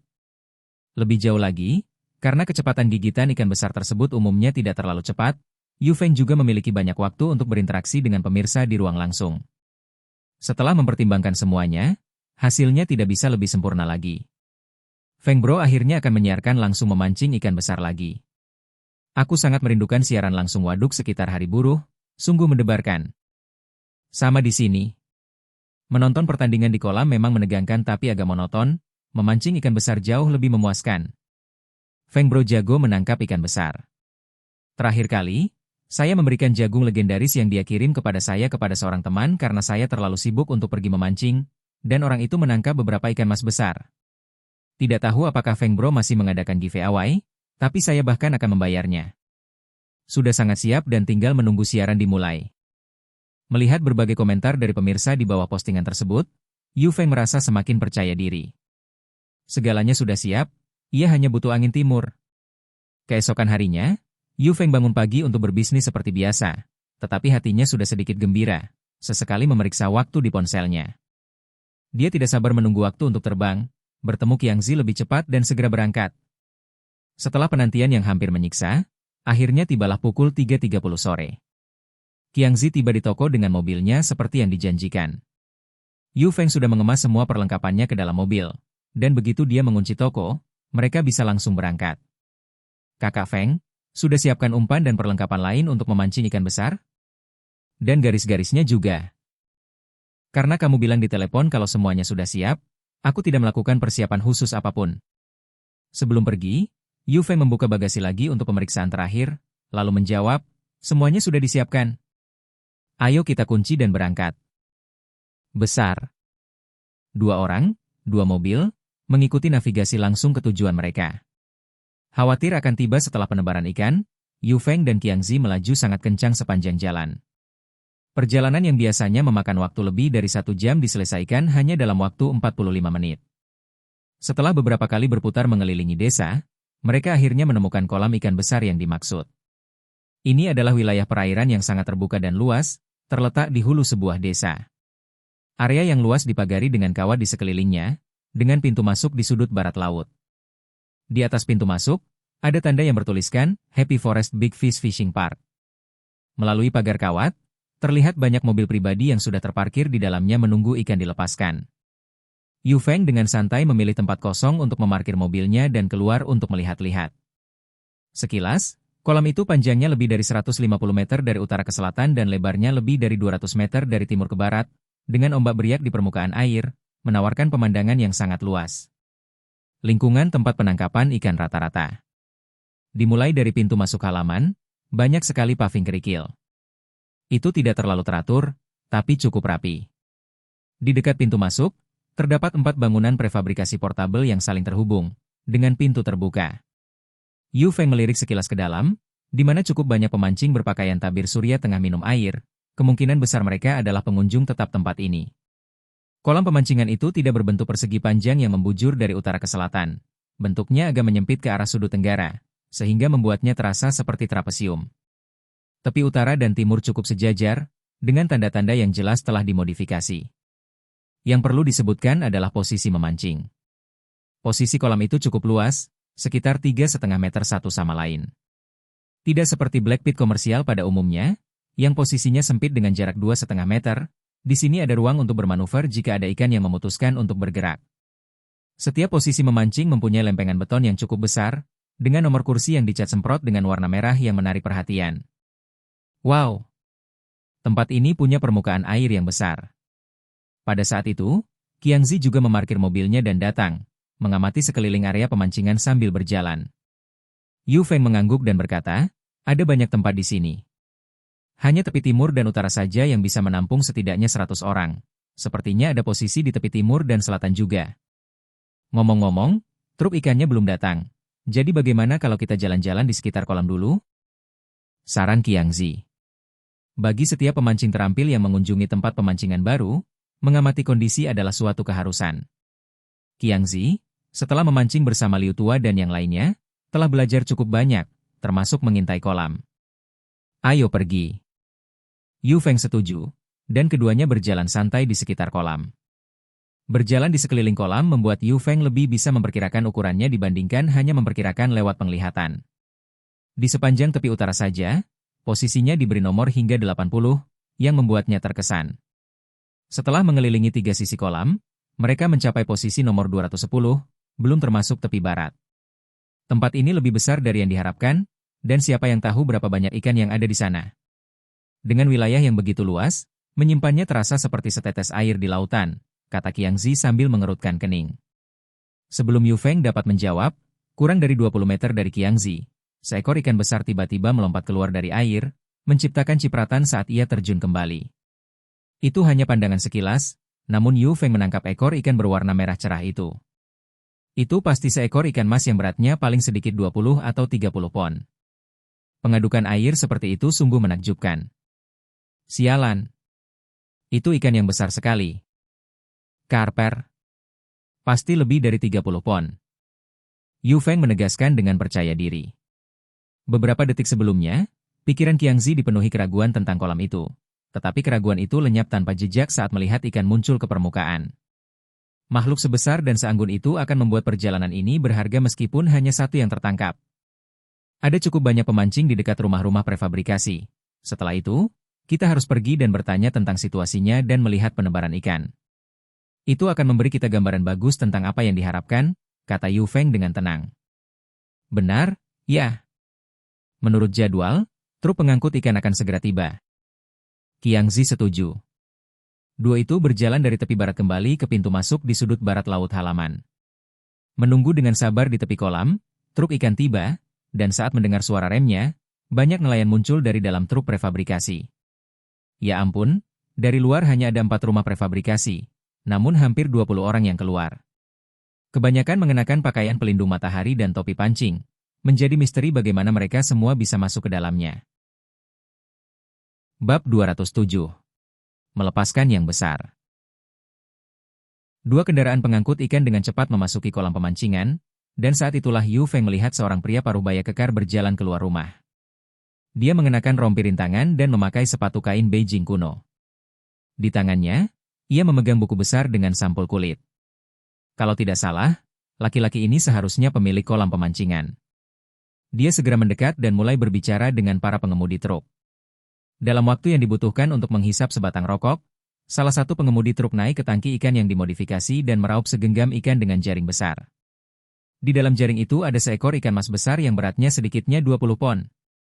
Sisiknya berwarna keemasan dan tubuhnya relatif ramping, tidak memiliki perut besar yang tidak menarik yang biasanya dimiliki oleh ikan tua yang dibesarkan di peternakan. Pemilik kolam menemukan handuk basah, dengan lembut melilitkannya di insang ikan dan bagian belakang lehernya. Lalu dengan lembut memegang ekor ikan dengan tangannya yang lain untuk memperlihatkan ikan mas besar itu kepada semua orang. Lihat kulitnya, kepala ini. Ikan mas besar asli semi bebas dari Danau Weishan. Pemilik kolam memperkenalkan dengan percaya diri. Dengan ikan berkualitas tinggi seperti itu, pemilik kolam benar-benar tidak perlu menyembunyikannya. Setelah menunjukkan ikan itu kepada semua orang, dia berbalik dan dengan lembut meletakkan ikan itu kembali ke dalam air. Kami juga punya ikan mas hitam dan ikan mas rumput. Semua orang, mohon bantu untuk melihat lebih dekat. Seperti biasa, saat kita melepaskan ikan menggunakan perosotan, ingatlah untuk membantu menghitung kira-kira berapa jumlahnya. Pelepasan ikan Old Zhang selalu lebih banyak daripada kurang. Kami tidak pernah menipu orang muda atau tua. Haha, kakak Zhang pamer lagi. Teman-teman, kami datang untuk melihat ikan ini bukan karena khawatir kalian meremehkan kami. Kami hanya ingin melihat kulit, ukuran, dan kondisi ikannya. Tepat sekali. Tepat sekali. Ini adalah sesuatu yang kami semua yakini. Bahkan tanpa harus mengisi kolam, hanya dengan ikan yang sudah ada di sana, selama kondisinya tepat untuk memberi makan, Anda bisa menangkap cukup banyak ikan. Kami semua berpengalaman di sini, semua orang mengerti. Beberapa pemancing lokal yang dikenal mengobrol. Yu Feng tahu ini bukan sekadar sandiwara, karena para pemancing yang diam di sekitar mereka juga menunjukkan ekspresi setuju. Ungkapan seperti itu sulit ditiru kecuali oleh profesional yang terlatih. Setelah memeriksa ikan mas, manajer Zhang kemudian mengambil ikan mas rumput dan ikan mas hitam dari kabin ikan lainnya untuk ditunjukkan kepada semua orang. Tampak jelas bahwa kulit ikan tersebut sangat cerah dan lincah, memuaskan secara keseluruhan. Baru ketika dia melihat ikan-ikan itu dikeluarkan dari kabin, Yu Feng menyadari bahwa itu adalah ikan komersial. Mereka bisa saja difoto di tempat lain dan diklaim liar, dan sejujurnya, Yu Feng tidak akan bisa membedakannya. Setelah memeriksa kulit dan tubuh ikan, kepala pengangkut ikan mengeluarkan selide logam yang memanjang dari atas truk. Selide ini memiliki struktur dasar yang sama dengan selide-selide yang pernah dilihat Yu Feng sebelumnya, tetapi ada sedikit perbedaan. Seluncuran yang digunakan orang lain umumnya lebih lebar dan pendek, dirancang untuk melepaskan ikan dengan cepat. Namun, luncuran Zhang sedikit lebih sempit dan lebih panjang, dan begitu berada di bawah kabin ikan, kemiringannya lebih landai. Dalam kasus seperti itu, ikan akan menghabiskan waktu yang agak lama untuk berpindah dari kabin ke air, sehingga menciptakan kondisi yang nyaman bagi pemancing yang mengamati untuk menghitung secara akurat jumlah ikan yang dilepaskan. Benar saja, seperti dugaan Yu Feng, setelah pintu pipa karet di bawahnya dibuka, ikan pun ikut mengalir keluar bersama air dari kabin. Ukurannya cukup konsisten, dan tidak ada individu yang terlalu kecil yang diamati. Vitalitas ikan itu terlihat jelas. Saat mereka keluar dari kabin, mereka menggoyang-goyangkan ekor mereka dengan panik, berusaha berenang melawan arus, tetapi mereka tidak dapat mengalahkan rekan-rekan mereka di atas dan akhirnya terdorong ke bawah, jatuh ke dalam air kolam seperti pangsit. Seluruh proses pelepasan ikan berlangsung sedikitnya setengah jam. 2 truk pengangkut aquaculture, dengan total 6 kompartemen ikan berukuran sedang, masing-masing kompartemen membawa 1.500 pon ikan, setengah ikan dan setengah air, berupaya semaksimal mungkin untuk memastikan vitalitas dan kualitas ikan. Setelah penebaran ikan selesai, para pemancing yang mengamati memperkirakan secara kasar jumlah ikan yang dimasukkan ke dalam kolam. Berdasarkan estimasi berat visual, tampaknya ada sedikit kelebihan, mungkin beberapa ratus pon lebih. Ikan-ikan besar yang memasuki air sangat aktif, dan tak lama kemudian beberapa berenang menyeberang ke seberang lokasi penebaran, ke pantai selatan, dan mulai membersihkan insangnya, yang lambat laun meramaikan seluruh kolam ikan besar. Baiklah, kita sudah lihat kaos kakinya. Ayo kita bayar biaya pendaftarannya. Kurasa ini terlihat bagus, kata Yu Feng kepada Qiang Zi. Ayo pergi. Qiang Zi, tanpa sepatah kata pun, berbalik dan menuju ke arah pemilik kolam, Bos Zhang. Halo saudara Zhang, kami dari kota Wei, dirujuk oleh Liu Fengnian. Masih ada lowongan untuk pendaftaran, kan? Yu Feng menyapa Bos Zhang dengan sopan saat dia mendekat. Mendengar nama Liu Fengnian, Bos Zhang melirik Yu Feng dan kelompoknya beberapa kali. Wajahnya tersenyum saat dia buru-buru mengambil sebungkus rokok dari sakunya.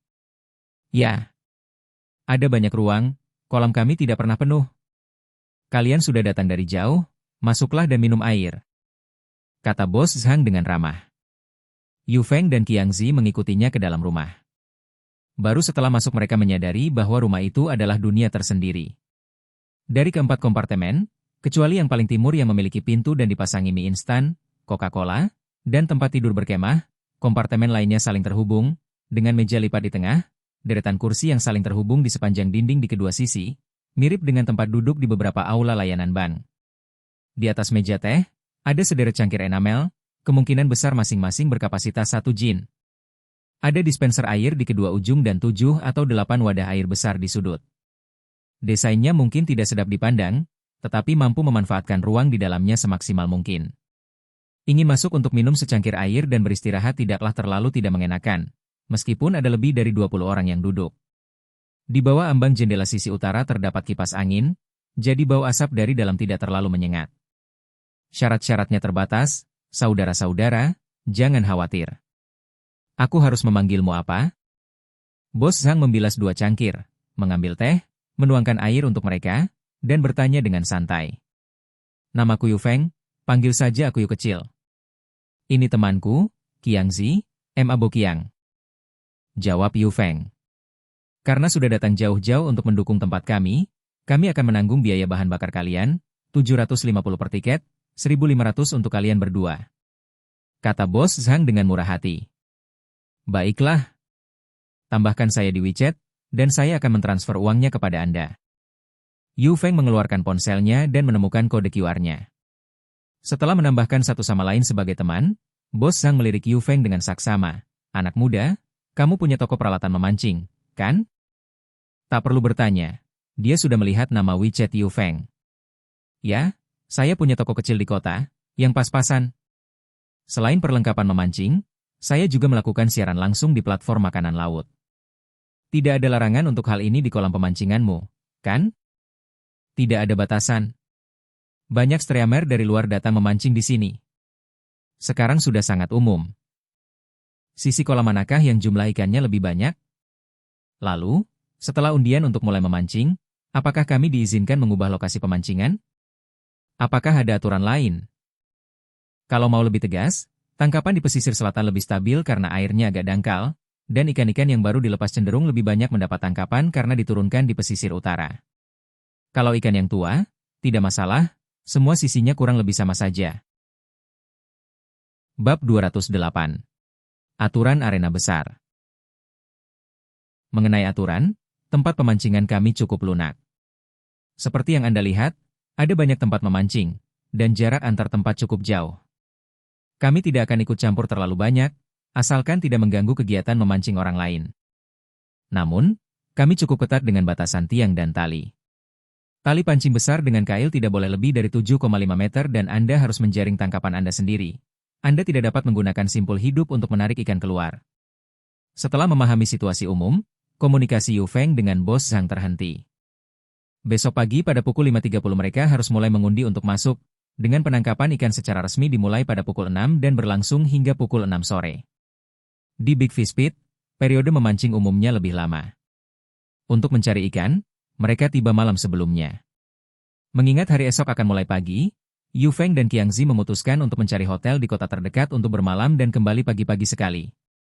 Perekonomian kota Lechang tertinggal jauh. Setelah berkeliling kota, mereka hanya menemukan sebuah hotel kecil yang tampak kumuh. Namun para nelayan, yang sebagian besar kasar dan tangguh, tidak terlalu pilih-pilih soal makanan dan penginapan. Mereka memesan kamar twin dan menetap di sana. Mereka makan malam cepat di pasar malam di lantai bawah dan kembali ke hotel cukup awal. Kakak Feng, apakah kail dan talinya sudah diikat? Kalau tidak, mari kita gunakan waktu luang ini untuk bersiap-siap, tanya Qiang Zi dengan sedikit gelisah. Dan sejujurnya, meskipun Yu Feng membawa semuanya, dia tidak mengikat apapun karena ikan dan kondisi tempat pemancingan belum dipastikan. Belum melakukannya.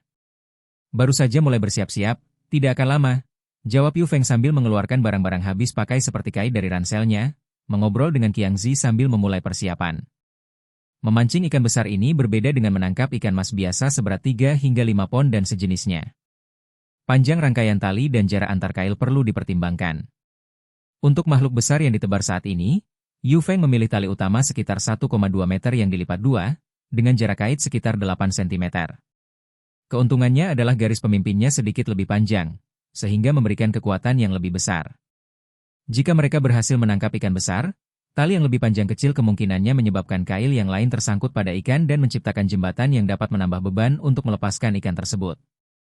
Setelah pemimpin dan jalur utama diikat, Yu Feng dan Qiang Zi masing-masing mengambil satu set, sambil mengingat untuk bangun pagi keesokan harinya.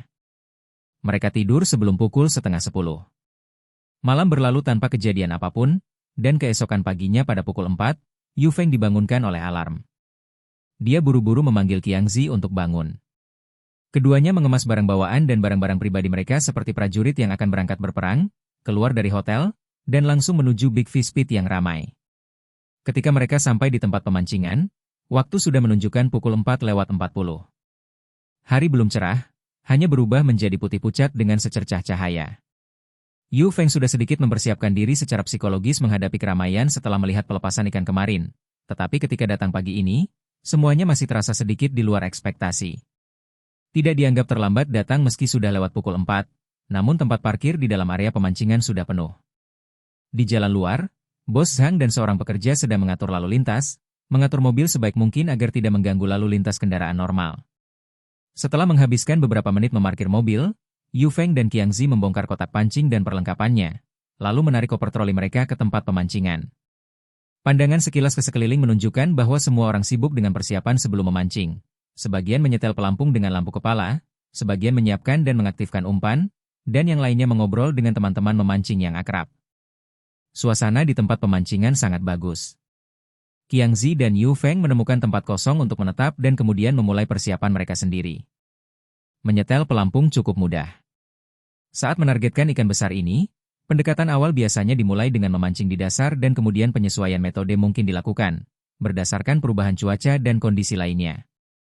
Di sini, seseorang mungkin bertanya, mengapa memulai dengan memancing dasar? Spesies seperti ikan mas rumput cenderung menjadi ikan perairan tengah dan tidak selalu aktif di dekat dasar. Ini melibatkan faktor terpenting lainnya dalam memancing, yaitu tempat umpan. Umpan dapat mengumpulkan ikan secara efektif, sehingga meningkatkan hasil tangkapan. Prinsip bahwa memancing tanpa umpan tidak akan menghasilkan banyak adalah benar karena alasan ini. Jadi, tanpa mengetahui situasi ikan secara spesifik, memilih menggunakan umpan lalu memancing di dasar laut masih menjadi pilihan yang paling umum. Setelah metode memancing dipilih, ide untuk target memancing pelampung dan pengaturan target memancing juga muncul. Menangkap ikan besar tidak perlu terlalu sensitif. Itu hanya akan meningkatkan sinyal palsu. Pilihan Yu Feng adalah menyesuaikan perairan tenang tanpa kail, menargetkan 4 gigitan. Cara pengaturan pelampung ini terbilang cukup membosankan, karena tali pancing berkait ganda dan berada di dasar, sehingga ikan-ikan besar akan lebih nyaman mencari makan dan mengurangi kewaspadaan mereka. Setelah mengatur pelampung dan segera menemukan dasar, persiapan awal untuk keduanya pun selesai. Yu Feng telah menyiapkan umpan terlebih dahulu. Setiap orang membawa 2 kantong, masing-masing membawa sekantong besar jagung tua dan pelet ikan tungwei matang yang telah diproses kedua kalinya. Karena Qiang Zi sudah keluar bersamanya, Yu Feng jelas tidak bisa pelit. Jadi dia mengeluarkan sebagian senjata rahasianya, ikan besar pasti membunuh, untuk dibagikan kepada Qiang Zi saat mereka menunggu undian dimulai. Pukul 5:30, langit mulai terang, dan Bos Zhang, dengan pengeras suara yang dapat diisi ulang di tangannya, berteriak dari rumah kayu untuk mulai mengundi. Aturan tempat memancing yang dapat diandalkan pada dasarnya sama sedangkan aturan tempat memancing yang tidak dapat diandalkan masing-masing mempunyai kekhasannya. Proses menggambar Bos Zhang mirip dengan yang dilakukan di tempat pemancingan He Wenlong. Hal ini melibatkan para nelayan yang berpartisipasi pada hari itu dan bertugas memeriksa gambar untuk memastikan keakuratannya sebelum melanjutkan pengundian nomor sesuai dengan urutan pendaftaran. Yu Feng melihat sekilas daftar pendaftaran, 2 halaman, memperkirakan lebih dari 100 orang. Karena baru mendaftar kemarin sore, mereka tentu tidak akan berada di bagian depan, tetapi secara tak terduga, ia melihat namanya dan Qiangzi di halaman pertama. Jelas bahwa Bos Zhang telah mencoba mengatur mereka di depan, suatu bentuk pertimbangan yang halus. Sebelum kita menggambar, izinkan saya mengucapkan beberapa patah kata. Baik Anda teman lama di tempat pemancingan ini atau pendatang baru, kami menyambut siapa saja yang datang untuk mendukung kami. Tetapi Anda harus mematuhi peraturan tempat pemancingan kami. Dalam aturan, silakan bersenang-senang, bahkan jika Anda berhasil memancing semua ikan, Old Zhang dapat mengatasinya. Namun perlu diingat, jangan melakukan hal yang tidak terhormat hanya karena beberapa ikan. Tempat pemancingan sepenuhnya ditutupi dengan kamera definisi tinggi. Jika kami menemukan seseorang, kami akan menanganinya, sama sekali tidak ada keringanan, tidak ada rasa sopan santun dalam menghadapi pelanggaran. Kalau masih bingung dengan aturan detailnya, ada papan tanda yang jelas di keempat sisi kolam, atau bisa tanya saya atau petugas pemancingan nanti. Setelah Bos Zhang selesai berbicara, para nelayan yang menunggu untuk mengundi menjadi sangat tenang. Kata-kata ini harus diucapkan sebelum mulai memancing setiap waktu, dan penerapan aturannya memang ampuh, bukan jenis gertakan yang digunakan beberapa orang untuk menakut-nakuti orang lain. Haha, Saudara Zhang, cepatlah dan biarkan semua orang mengundi. Semua orang mengerti aturannya. Seorang pemuda berusia 20-an berkata dengan riang di antara kerumunan. Baiklah, ayo kita menggambar. Kalau kamu bisa mendapatkan tempat di tengah tepi selatan, mendaratkan ikan itu sudah pasti. Beberapa kata membuat kerumunan ramai lagi. Bos Zhang melihat sekeliling dan berkata, baiklah, mari kita mulai mengundi. Ayo ambil nomormu saat aku memanggil namamu. Liu Yang, Xiao Kun, Xie Lei. Bab 209. Berita, kelas berat. Serangkaian nama dipanggil satu persatu, dan mereka yang dipanggil melangkah ke kotak lot terbesar untuk mengambil nomor, yang kemudian dicatat. Mereka yang telah memperoleh undian sangat sadar akan peraturan. Mereka tidak kembali ke alat pancing mereka untuk memindahkan barang-barang ke tempat memancing mereka. Berdasarkan peraturan, mereka harus menunggu hingga semua orang selesai menggambar pancing sebelum memasuki lapangan dan melemparkan pancing mereka pada saat yang sama. Tanpa disadari, tibalah giliran Yu Feng dan Qiangzi. Yu Feng melangkah maju dan menarik bola pingpong. 185. Ini hebat. Pantai Tengah Selatan. Kakak, kamu hebat sekali. Cemburu. Bung, kamu pada dasarnya sudah setengah jalan menuju kemenangan. Melihat angka yang ditarik Yu Feng, semua orang menjadi iri. Titik 185 pada dasarnya berada di tengah pantai selatan di Big Fish Pit, posisi yang sama berharganya dengan titik utama di Black Pit berukuran sedang atau kecil, yang dianggap sangat bagus. Yu Feng beruntung, tetapi Qiangzi tidak demikian. Ia memperoleh nomor 137, yang terletak di sudut tenggara pantai selatan, bukan lokasi utama di pantai selatan untuk menangkap ikan baru. Setelah beberapa saat, kedua halaman pemancing telah mengundi, dan Bos Zhang dengan lambaian tangannya yang besar, memberi tanda dimulainya. Pasukan penangkap ikan merapikan perlengkapan mereka dan memasuki lapangan sesuai dengan nomor yang telah ditentukan. Beberapa menit kemudian, Yu Feng tiba di tempat pemancingannya dan segera membungkuk sambil mengambil air dari baskom, dan mulai mengatur sarang pancingnya dengan sederhana. Aturan tempat pemancingan itu adalah Anda bisa melempar umpan ke sarang, Anda mulai dari masuk hingga mulai memancing. Semua orang berada di garis awal yang sama. Setelah penangkapan ikan resmi dimulai, melempar dengan tangan tidak lagi diperbolehkan, dan Anda hanya bisa menaburkan partikel jagung atau semacamnya dengan sendok, selain menggunakan lead skin, tanpa mengganggu tetangga. Seluruh lubang itu sibuk memberi umpan pada sarang mereka, termasuk Yu Feng, yang sedikit membasahi butiran ikannya yang matang dengan air sebelum mencampurkan sejumlah besar jagung kering dalam toples untuk membuat bola-bola adonan, siap untuk membuat tempatnya. Pemandangan seluruh lubang melemparkan bola-bola adonan untuk umpan di tempat mereka berada cukup mengesankan, dengan suara letupan keras dan percikan air. Yu Feng tidak berencana untuk melemparkan umpan sarang dasar terlalu banyak, hanya satu baskom, beratnya sekitar 2 hingga 3 pon. Setelah melemparkannya, dia mencuci tangannya dan mulai mengutak-atik drone, sambil menunggu memancing dimulai.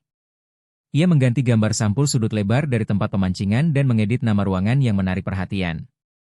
Spot nomor 1 siap untuk tangkapan besar berturut-turut. Dia telah mengumumkan dimulainya memancing terlebih dahulu, jadi banyak pengikutnya yang menunggu lebih awal. Begitu siaran langsung Yu Feng dimulai, 6 hingga 700 pemirsa bergegas masuk, dan jumlah di ruangan itu terus meroket. Haha, barisan depan. Barisan depan yang sama, mumpung masih sedikit orang, biar aku bergesekan dengan kakak Feng. Apakah memancing sudah dimulai? Apakah ada yang berhasil menangkap ikan? Untuk menonton siaran langsung Feng dengan stabil, aku sengaja menukar giliranku. Biji bunga matahari dan soda sudah siap, menunggu tangkapan besar. Posisi nomor 1 untuk tangkapan berturut-turut. Apakah saudara Feng menggambar titik besar lagi? Yu Feng melirik obrolan publik dan berdeham. Selamat datang di siaran langsung, saya Yu Feng. Hari ini kami datang ke Big Fish Pit di kota Lechang untuk melakukan streaming langsung memancing bagi Anda semua. Kami baru saja masuk dan melakukan beberapa umpan, dan memancing akan resmi dimulai tepat pukul 6. Feng, apakah foto sampulnya diambil di tempat pemancingan? Bisakah kita melihat area sekitar dari atas menggunakan drone? Ditambah satu lagi, seberapa luas daerahnya, dan berapa banyak orang yang benar-benar memancing? Untuk permintaan yang masuk akal seperti itu, Yu Feng selalu mengakomodasi. Dia mengangguk dan berkata, saya bisa menunjukkan lingkungannya, tapi bisakah kita mendengar sedikit ekspresi dari kalian semua? Aturan lama, hadiah terserah Anda, tetapi hati merah dan saham di ruang langsung harus tetap berlaku. Begitu ruangan mencapai lebih dari 1.500 orang, saya akan mengumumkan beberapa berita penting untuk semua orang. Pasukan hati merah siap berangkat, siap bertempur kapan saja. Pasukan berbagi sudah siap. Meluncurkan gelombang serangan pertama. Entah siapa yang memulai, tetapi obrolan mulai menggunakan buku petunjuk sorak penggemar, menerangi saluran dengan banyak sekali share dan hati merah, dan langsung menyapu bersih semua komentar lainnya. Streaming tersebut dengan mudah dapat menarik 1.500 penonton secara rutin, dan karena semua orang berbagi seperti ini, jumlahnya dengan cepat melonjak hingga mencapai 2.000. Jumlah penonton sudah melebihi ambang batas. Apakah Feng punya pengumuman penting? Apakah dia akan secara resmi mengonfirmasi hubungan mereka? Sial, aku sebenarnya agak gugup.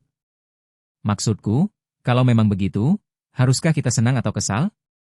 Saya sangat bingung, apa yang harus saya lakukan? Melihat risiko pembicaraan teralihkan, Yu Feng, sambil mengendalikan drone untuk menyesuaikan sudut dan menyapu lokasi pemancingan, berkata, jangan salah paham, semuanya, ini tentang aku. Saya sudah resmi bergabung dengan Peak Influencer Guild, jadi mulai sekarang, saya juga seorang pria yang berorganisasi. Giliran puncak? Bukankah itu guild yang sama yang diumumkan Yu Ying kemarin atau sehari sebelumnya? Sekarang Feng dan Yu Ying keduanya menandatangani kontrak dengan Peak? Apakah kita mengharapkan beberapa pergerakan besar? Sepertinya cukup banyak streamer yang memposting tentang bergabung. Jadi Feng juga bergabung.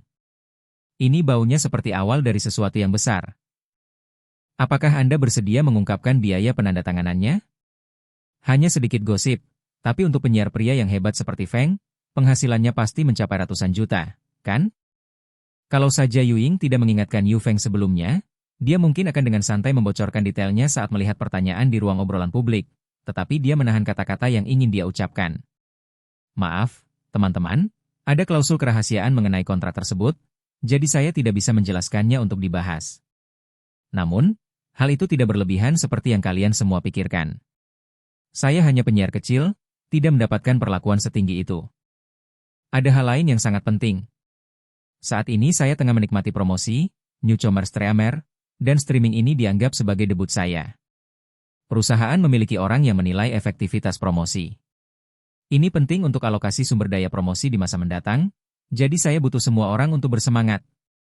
Bantu tingkatkan suasana streaming sebaik yang Anda bisa. Mendengar bahwa aliran ini secara langsung memengaruhi alokasi sumber daya promosi di masa mendatang, para pemirsa yang biasanya santai tiba-tiba menjadi jauh lebih serius, dan banyak yang masih berkesempatan berbagi melakukan putaran berikutnya secara spontan. Ikan tenggelam mengirimkan 6 anak panah penembus awan. Ikan tenggelam yang dikirimkan tak tertandingi. Drowning Fish mengirimkan 88 Adonis. Ikan tenggelam. Selamat, saudaraku, atas penandatanganan kontrak dengan rumah baru. Teruslah bersemangat, Jadilah yang terbaik. Jangan takut patah hatiku mengirimkan panah yang menembus awan. Jangan takut patah hatiku mengirimkan 66 Adonis. Don't be afraid of my heartbreak mengirimkan 1314 bir. Dengan Drowning Fish yang memimpin dalam pemberian tip, gelombang besar hadiah pun meletus, diikuti oleh para pembelanja besar di streaming yang membuka dompet mereka lebar-lebar dengan kontribusi yang murah hati, di atas saham yang telah membanjiri obrolan dengan efek hadiah khusus. Aliran hadiah yang teratur di streaming juga menjadi salah satu indikator penilaian peringkat, jadi pemirsa yang mengirimkan hadiah memberikan dukungan yang kuat bagi Yu Feng.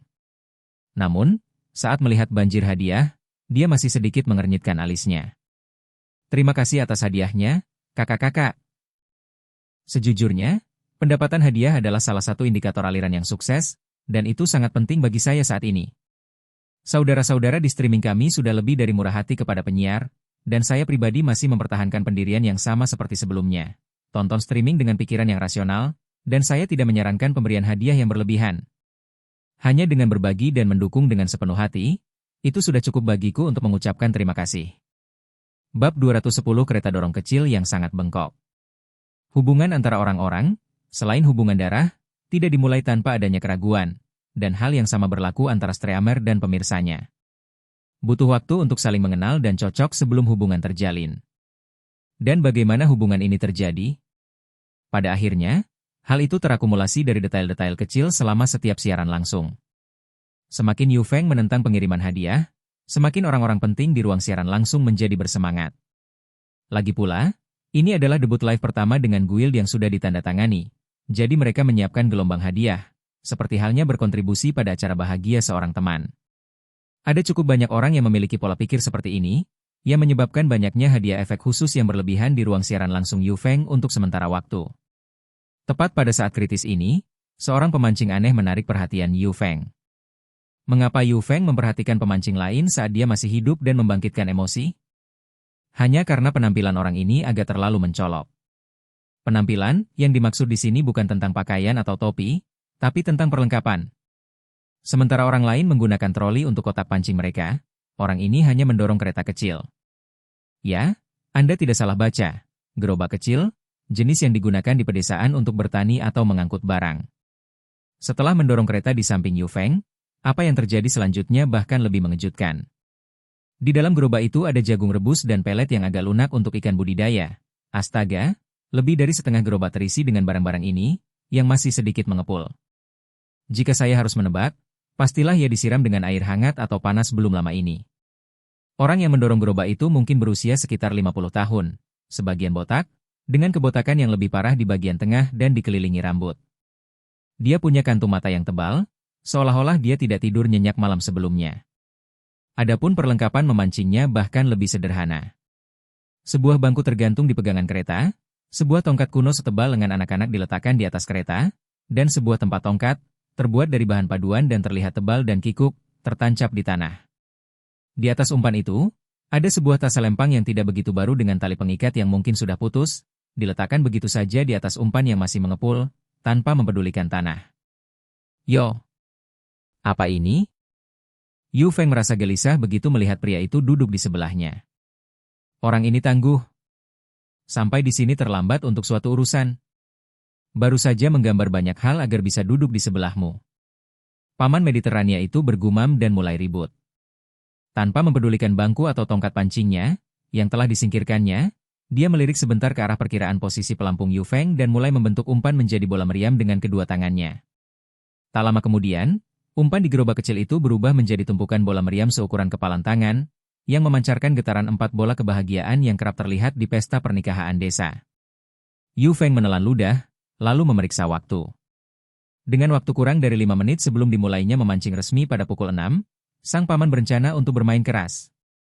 Bagaimana mungkin Yu Feng membiarkan pemandangan langka seperti itu berlalu begitu saja? Dengan pikiran cepat, ia mulai menggembar-gemborkannya di ruang siaran langsung. Terima kasih kepada para kakak beradik atas hadiah efek spesialnya. Aku tidak akan menyebutkan nama mereka satu persatu, tapi akan kuganti nanti. Sekarang, biar saya tunjukkan umpan hidup yang benar-benar dahsyat. Bagi yang belum lihat, silahkan lihat. Sebelum mengarahkan kamera drone, para pemirsa di ruang siaran langsung cukup meremehkan apa yang disebut umpan kuat. Mereka semua pemancing, Siapa yang belum pernah memancing sebelumnya? Karena mereka sudah memasang umpan, mereka pasti sudah mencoba memasang umpan berat juga. Semuanya sama saja. Namun detik berikutnya, bahkan mereka yang ada di siaran langsung yang membanggakan diri sebagai pemancing berpengalaman dan berpengetahuan pun terkejut. Kamera menunjukkan seorang lelaki tua dengan potongan rambut Mediterania di samping gerobak kecil, yang dipenuhi dengan umpan yang tak terhitung jumlahnya yang ditumpuk menjadi bola meriam. Astaga! Segerobak penuh umpan dalam gerobak kecil? Orang ini monster. Di atas, kau lihat dia ketakutan, kan? Istilah, serigala, bahkan tidak bisa menggambarkan betapa kejamnya orang tua itu. Sekarang yang ada adalah pembasmian serigala. Dia akan menggunakan semua itu? Lalu apakah ada cara untuk tetap memancing? Mengapa aku merasa ini akan berakhir buruk bagi Feng? Dengan begitu banyak lubang umpan, ikan-ikannya mungkin sudah kenyang. Sementara para penonton di siaran langsung masih menikmati pemandangan barat, lelaki tua itu telah menyelesaikan persiapannya dan mulai melemparkan umpan ke dalam air dengan penuh semangat. Ia melemparkan umpan bagaikan membuang pangsit ke tempat yang ada di depannya, suara dentuman yang dihasilkan sangat menusuk tulang. Tidak peduli apakah ia akan mendapat ikan atau tidak, hanya dari segi kehadiran saja, lelaki tua itu sudah memastikannya. Sebagian besar lemparan umpan di lokasi pemancingan telah berakhir ketika tiba-tiba gelombang aktivitas yang nyata dimulai. Banyak pemancing menoleh ke arah ini. Yu Feng, yang sedang memancing di dekatnya, merasakan banyak tatapan mata tertuju padanya dan wajahnya mulai terasa panas. Beruntung baginya dia memiliki kulit yang tebal. Jika tidak, dia akan merasa malu dan mencoba bersembunyi di dalam lubang. Yu Feng hanya menggunakan umpan seberat 2 atau 3 pon. Dibandingkan dengan lelaki tua yang melemparkan umpan seperti sedang berkompetisi, dia hanyalah seorang adik lelaki. Suara plopping yang mengganggu itu akhirnya mereda, dan para pemirsa dalam siaran langsung butuh waktu lama untuk melupakannya. Mereka mengatakan bahwa seseorang yang menjelajahi dunia dapat melakukan ini dan itu, tetapi dalam hal melempar umpan, orang tua ini jelas tidak kalah. Setelah selesai dengan umpan, bagian yang lebih menakjubkan akan tiba. Orang tua itu dengan santai mendorong gerobak kecilnya ke suatu tempat di belakangnya di samping dinding jaring yang tidak menghalangi dan mengulurkan tongkat pancingnya. Sebuah joran pancing fiberglass berpotongan pendek, yang ketika ditarik panjangnya hanya sekitar 50 hingga 60 cm, dipasangi tali pancing tugas berat yang dibuat oleh seorang profesional, lalu ia dengan cepat menemukan dasar dan melemparkan umpan ke dalamnya. Sial, tempat pendaratan pelampung itu berjarak kurang dari 30 cm dari tempat ia sebelumnya menjatuhkan umpan. Tingkat presisi ini cukup mengesankan. Bahkan Yu Feng, yang biasanya menyetel pelampung dan mencari tempat yang bagus sebelum melempar umpan, tidak dapat mencapai akurasi seperti itu, namun lelaki tua itu mampu. Dia hanya melirik sebentar ke posisi pelampung Yu Feng yang telah disesuaikan sebelumnya. Begitu lelaki tua itu siap, pengumuman dimulainya memancing dari Bos Zhang juga terdengar di seberang kolam, dan lelaki tua ajaib itu tidak melewatkan apapun. Saudara-saudara, kita sudah mulai memancing sekarang. Semua orang sadar, jangan hanya berdiri di sana, kata Yu Feng sambil mengerucutkan bibirnya. Keren, benar-benar keren, hari ini kita benar-benar menyaksikan seorang master. Umpan dulu, cari dasarnya kemudian, dan tetap saja ini akurat. Jangan menilai perlengkapannya yang kasar, dia mungkin sosok yang tangguh. Feng, hati-hati. Untuk sesaat, Yu Feng juga memiliki ilusi itu. Tetapi setelah dipikir-pikir lagi, dia merasa bahwa keterampilan memancing orang tua itu mungkin terbatas. Memancing adalah proyek yang sistematis, dan teknik tercermin dalam setiap detailnya. Orang tua itu memang hebat dalam melempar umpan, tetapi dilihat dari perlengkapan yang dipakainya, dia mengkhianati dirinya sendiri. Tali pancing utamanya adalah tali pancing yang dikepang berwarna abu-abu kehijauan, mengapung di atas air setelah dilemparkan. Tali kepang memang sangat kuat, tetapi sama sekali tidak cocok untuk dijadikan tali utama. Batang itu hampir tidak mempunyai kemampuan memotong air, daya regangnya sangat rendah, dan begitu menggores dasar, batang itu pada dasarnya tidak dapat digunakan lagi. Yu Feng mengamati dengan tenang selama beberapa detik, semakin meyakinkan dirinya sendiri mengenai penilaian ini.